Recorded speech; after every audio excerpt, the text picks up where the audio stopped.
You should always do IVUS from both the LAD and the circumflex back to the left main with at least one pullback to the aorta to determine the left main severity, the disease at the LAD and circumflex ostia, plaque composition, disease at the left main ostium, identify the landing zones, and measure vessel diameters. So for example, here's a left main distal left main lesion with pullbacks from the LAD and the circumflex. The lumen area from the LAD pullback is smaller. This is the true MLA. This is an artifact.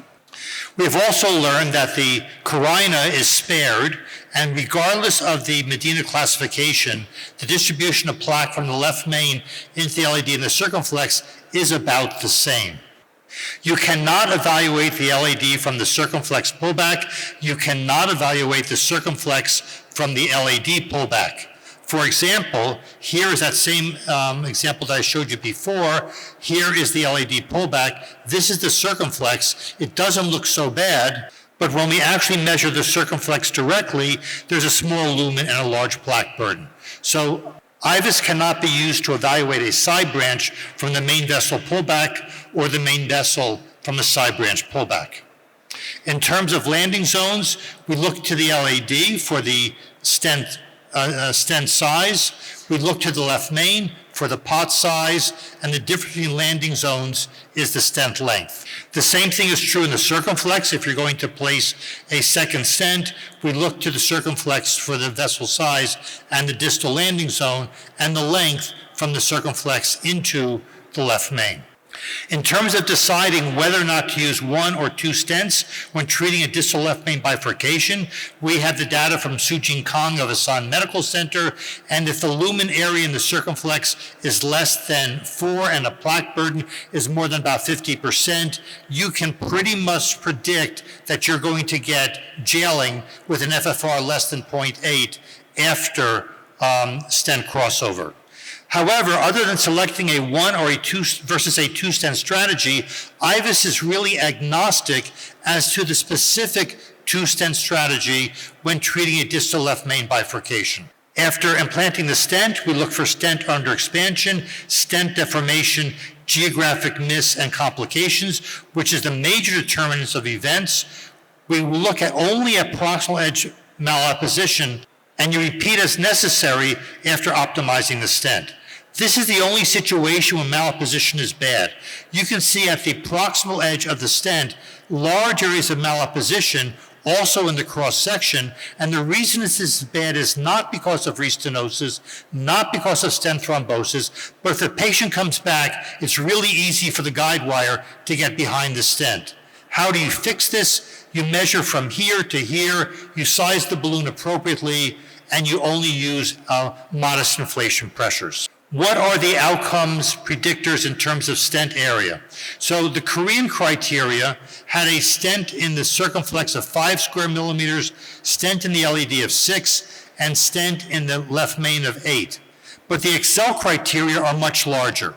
For example, in the left main, the cut point is really 9.5 square millimeters. And people have puzzled, why are these two so different? Well, there are two reasons. Particularly Korean patients have smaller proximal vessels compared to Western patients, but the Korean study had only short follow-up duration with a primary endpoint angiographically. So if we now look at the event-free survival curves of Excel and we only look at 1 year, you can see that it's a much smaller minimal stent area. Much smaller minimal stent area if you only stop your follow-up at 1 year. But if you allow the stents to mature with typical intimal hyperplasia accumulation, you need a much bigger stent area. We also look at stent deformation. This was never a problem with bare metal stents. Here is an IVUS image after stent implantation. It looks like the stent is underexpanded. Both in the LAD and the left main. After kissing balloon inflations, in fact, the stent is actually smaller, and now where we had only one level of stent struts, we have 2 levels of stent struts indicating stent deformation. If you have stent deformation, the event rate is twice as high or more compared to the absence of stent deformation, and this must be corrected. In terms of deciding what to do with a circumflex after single stent crossover, this is data from Bong Kwan Koo, and we used FFR, and we know that most of the time the FFR is absolutely normal, irrespective of what it looks like angiographically. Why is this the case? Because in general, circumflex stenoses are not associated with an FFR less than 0.8. A lot of this is eccentric vessel deformation with little increase in osteoplaque mass. The changes are focal, the vessel size is large, there's only a modest amount of myocardium supplied, and there are lots of artifacts. But if you have an FFR less than 0.8 compared to an FFR greater than 0.8, the event is 3 times higher if the FFR is less than 0.8 after single stent crossover. The question is whether you need to do 2 stents up front, or can you then place a stent in the circumflex when this happens. And this is data from China showing that the patients who have a treatment of the circumflex ostium after the FFR is reduced after single stent crossover do just as well as having the second stent placed at the beginning of the study. In terms of outcomes, there's really only one study that specifically looked at distal left main bifurcation. This is from Spain, and you can see that with distal left main bifurcation lesions, the event rate is much, much higher in the absence of IVUS compared to the use of IVUS, and this is probably 2 to 3-fold higher, and IVUS use was an independent predictor of events after distal left main bifurcation. So we've talked about left mains. What about non-left mains? Well, the IVUS algorithm is similar to left mains, but there's a few notable differences, and of course, there's much less data. And if you see here, again, the distribution of plaque in the LAD diagonal bifurcation is similar to the left main, is independent of the Medina classification, and involves both the main branch and the side branch in the vast majority of cases.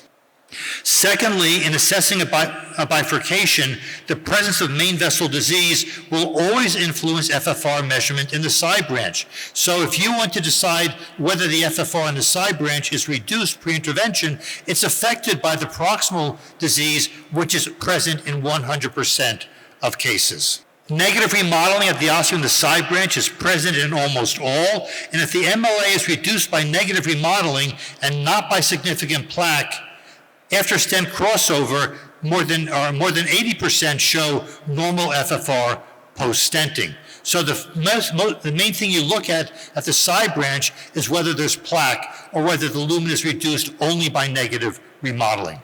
And in fact, the predictors are obviously smaller than in distal left main bifurcation, a lumen area of about 2.5 and a plaque burden of about 50%. When you have the combination, the diagnostic accuracy in predicting an FFR less than 0.8 is 85%. In terms of what causes an abnormal FFR after single stent crossover, it's really plaque shift. Carina shift, like in the left main, has little to do with this. And in terms of the criteria for optimization, there's only one study, and this is from Korea, but not from Hassan Medical Center. The main vessel, say the proximal LAD, is 6 square millimeters, and in the side branch, about 4.5. And those are the criteria that are being used in DK Crush 8 for non-left main lesions, and MSA more than 6 in the main vessel, and more than 5 square millimeters in the side branch.